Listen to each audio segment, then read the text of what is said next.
The great Chinese philosopher Lao Tzu once said, "A journey of 1,000 miles must begin with a single step."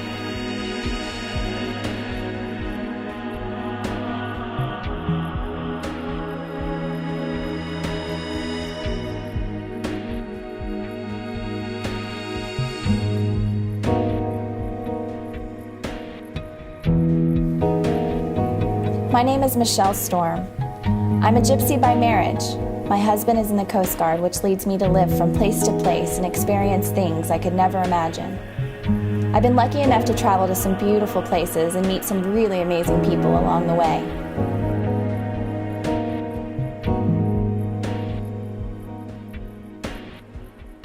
I enjoy things that naturally make me feel good, especially yoga.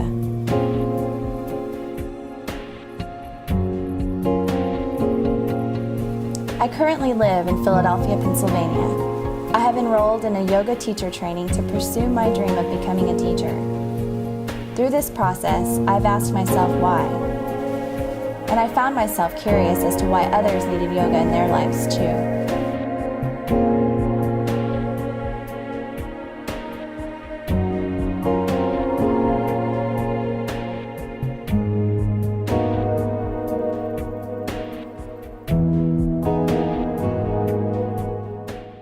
Yoga's been a really great thing for me. It's really helped me de-stress. There are many layers of what yoga does for me.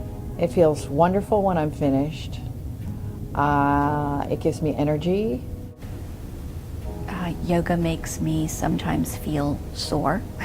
Yoga, as in today, yoga makes me feel like I'm really doing something for me. Depending on what I do, what poses I'm doing, it can make me feel very powerful. It can relax me.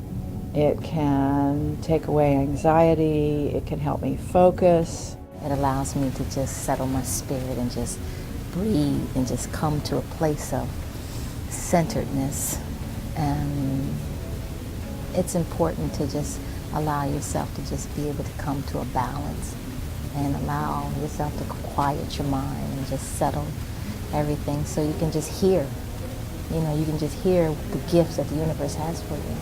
And for me, yoga just has allowed me to just tap into that part. And it's changed my life. My body's felt better. I've had a lot of problems with my joints and stuff. And since I've started, it's made me feel a lot better. In general, it's also helped with my moods. Whenever I'm angry or sad, I can just go do yoga and it'll bring me out of it generally. So I feel, I get a physical feeling from it with stretching and opening, but also a very mindful or mental, emotional, spiritual place I can go with my yoga. Oh, yoga is a breath of fresh air. I'm in love with it. I didn't always want to be a yoga teacher. In my past life, I was a theater arts major. I was left feeling empty. I began taking classes when I lived in Puerto Rico.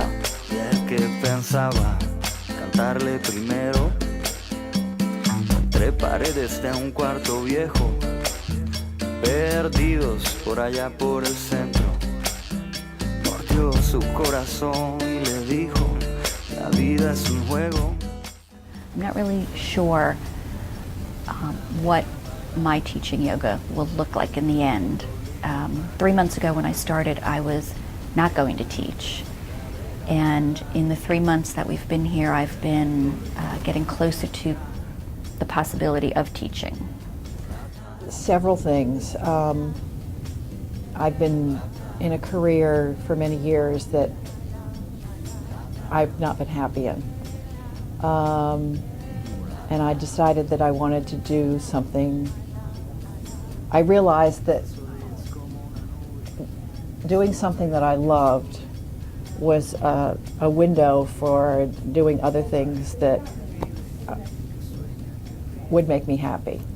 Well, what happened essentially for me is as I kept doing it and seeing all the benefits of what it had done to my body and my mind and how much better I felt after I was diagnosed with thyroid disease, and then how yoga really helped me progress and feel better and have more energy, I thought, why not make it a career? Why not keep doing it? Why not pursue for my own self and then give what I've gotten to others and help them do that? And it just seems like a really fun thing to do. It's like you're not even working to make money. I feel like it just.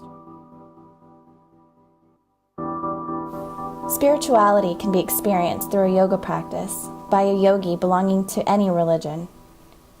Yoga in Sanskrit means union, mind, body, and spirit. Yoga is possible for anyone who wants it. Yoga is universal.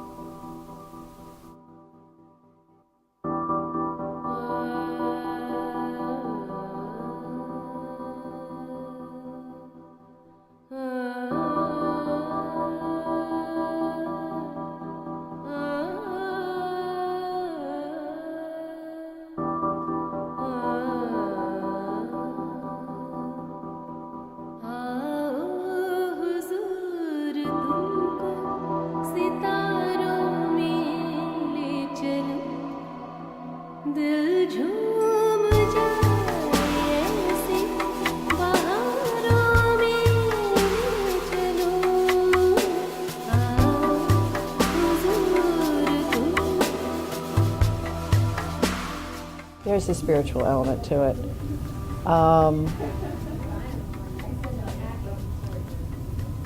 I also think that I'm that part of it, I mean, exploring that in an articulate way through teacher training and whatever other training I do, will get more articulate, but at this point in time, it is about connecting to myself as well as the energy.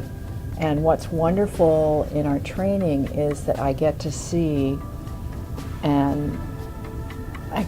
when people drop into poses, how the energy shifts. And it's not like it's energy, around their bodies. It's like the energy within your body becomes more clear and clean in the way you hold your poses. And that to me is very spiritual.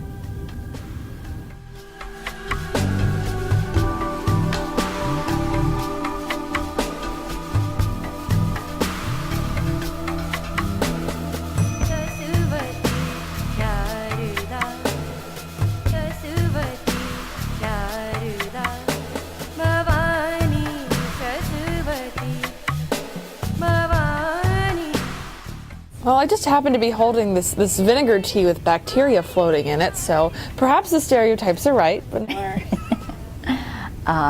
chocolate Haagen-Dazs.